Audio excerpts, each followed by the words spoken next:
Gaji UMR, asuransi apa yang cocok?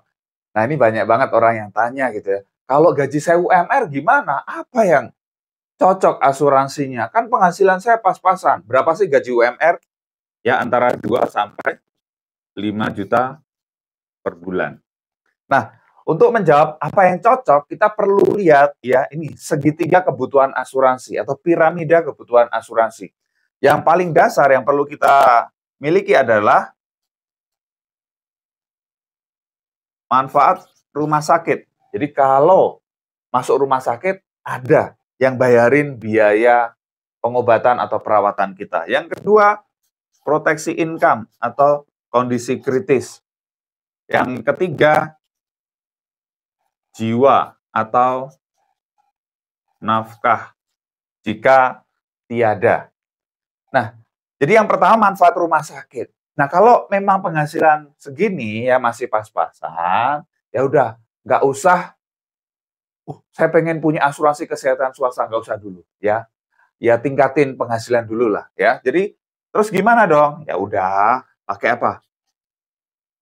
BPJS Kesehatan aja, sudah pakai BPJS Kesehatan aja. Ya pastikan sekeluarga ya pakai BPJS ini sudah terdaftar. Kemudian yang kedua, ini penting banget ya, penting banget. Proteksi income atau kondisi kritis. Jadi kita dapat gaji, dapat penghasilan, itu kan saat kita bisa kerja. Terus saat kita nggak bisa kerja, emang masih dapat gaji? Maksudnya gimana? Kalau kita terkena kondisi kritis, ya, kondisi kritis itu seperti apa? Misalnya, terkena stroke, kanker, serangan jantung, ya, seperti ini, ya, kita nggak bisa kerja, betul nggak? Ya, butuh pemulihan dalam waktu lama. Atau misalnya dampak dari kecelakaan. Misalnya apa? Trauma kepala berat, ya, kelumpuhan, kemudian kehilangan anggota tubuh, apalagi ya kehilangan penglihatan, pendengaran atau kemampuan bicara. Kan kita nggak pernah harapkan gitu ya, tiba-tiba ya ada kecelakaan kayak gitu. Terus gimana nasib keluarga? Bisa kerja aja, sehat aja, penghasilan kan segini. Begitu nggak bisa kerja, kena kondisi kritis atau dampak dari kecelakaan tadi, ya udah hilang ini. Terus nasib keluarga gimana?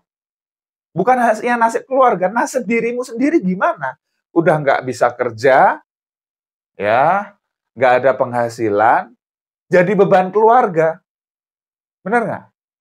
Nah, jangan sampai itu terjadi. Jadi, income income yang kamu hasilkan itu perlu diproteksi, ya, dari kejadian seperti ini. Caranya gimana? Nah, caranya dengan asuransi sakit kritis. Waduh, Pak, ya penghasilan pas-pasan gini gimana bisa punya asuransi? Nah, ya, asuransi itu kan macam-macam. Nah, ini ada asuransi sakit kritis, asuransi murni, ya. Untuk misalnya pria usia 25 tahun, ya, cukup dengan kontribusi 306.000 per bulan, dapat santunan asuransi 1 miliar. Wow, ya, kebayang nggak? Nyisin 306.000 per bulan, bisa dapat santunan 1 miliar. Itu kan nyisin berapa? 10.000 per hari saja, benar nggak? Ya udahlah, nggak usah jajan lah, ya bawa bekal dari rumah dan lain sebagainya. Ya, supaya apa punya ini.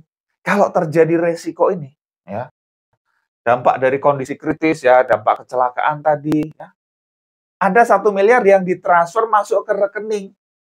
Dipakai buat apa? Terserah. Mau dipakai buat pemulihan, ya buat biaya hidup, ya, buat bayar hutang. Ingat, apalagi teman-teman yang punya KPR, ya. Oh, saya kan sudah punya asuransi di KPR. Iya, kalau orang itu tutup usia. Kalau orang itu kena stroke, ya kanker, jantung, atau amit-amit karena kecelakaan gitu ya, nggak bisa kerja, masih disuruh bayar nggak? Masih disuruh lunas, disuruh bayar terus. KPR-nya itu sampai lunas. Karena asuransinya nggak cover untuk kondisi kritis seperti ini. Jadi penting banget untuk dimiliki ya. Ini dengan ya yang terjangkau kontribusinya manfaatnya luar biasa. Loh Pak, tapi kalau misalnya belum sempat klaim sakit kritis, orangnya tutup usia duluan, terus gimana? Nah, keluarga ini enaknya ya, keluarga tetap bisa klaim tutup usia, ya manfaat tutup usia 1 miliar. Ya, jadi tinggal mana duluan, ya. Kalau sudah klaim sakit kritis, nggak bisa klaim untuk tutup usia. Ya. Tapi kalau belum klaim ini bisa. Manfaatnya 1 miliar.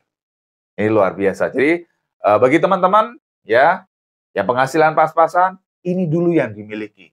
Ya, supaya ada perlindungan dari penghasilan yang kita miliki dan keluarga kita aman ya dari resiko-resiko yang seperti itu. Oke, kalau teman-teman mau tanya-tanya lebih lanjut, silakan DM atau inbox atau klik link di bio.